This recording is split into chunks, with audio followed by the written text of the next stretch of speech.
Hi there.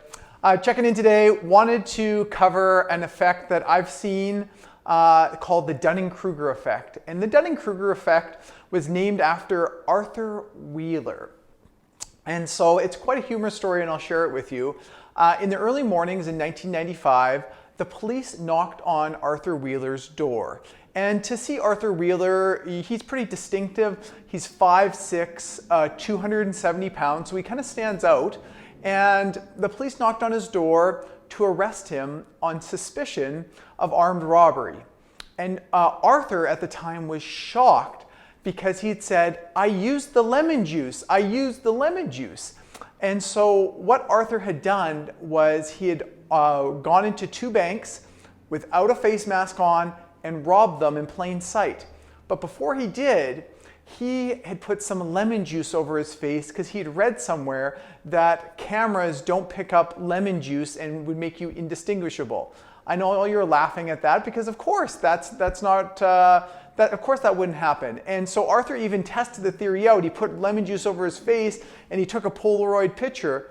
Well, likely what was happening is his eyes were blinded. He took a picture of a mirror and he didn't actually take a picture of his face. So that is the Dunning-Kruger effect, and that's where it came from. And what does this have to do with investing? Well, with investing, I see it very often that investors often overestimate their ability to digest information in the market.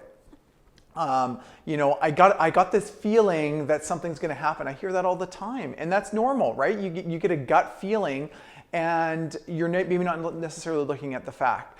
And so what I wanted to do is just bring this point up in this humorous story the next time you get a gut feeling, or I feel like this is going to really happen. I'm thinking this is going to happen. It may not be based on fact. It may be your own ability to overestimate your predictive abilities. And so how do you correct that?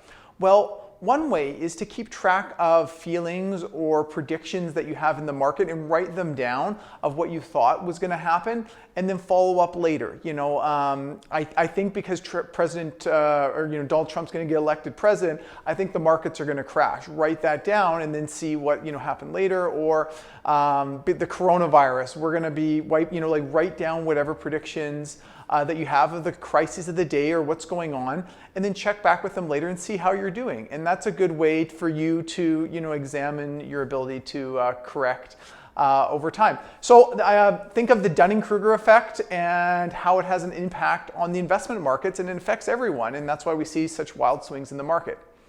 I don't have a quote today, but April Fool's is around now, and so I did want to cover where April Fool's came from. And this is another great story. Stories come back to France, and France was on the Julian calendar, and so April 1st was the new year, and around that time of year, and they moved to the Gregorian calendar, which is January 1st is the new year. And some people just forgot, didn't get the message, and they'd be partying and having a great time in April 1st, and they became the butt of a lot of jokes, and April Fools came out of that.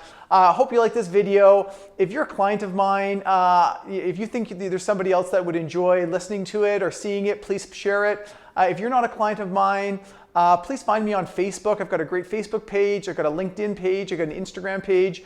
Would love to connect with you. Have a great day.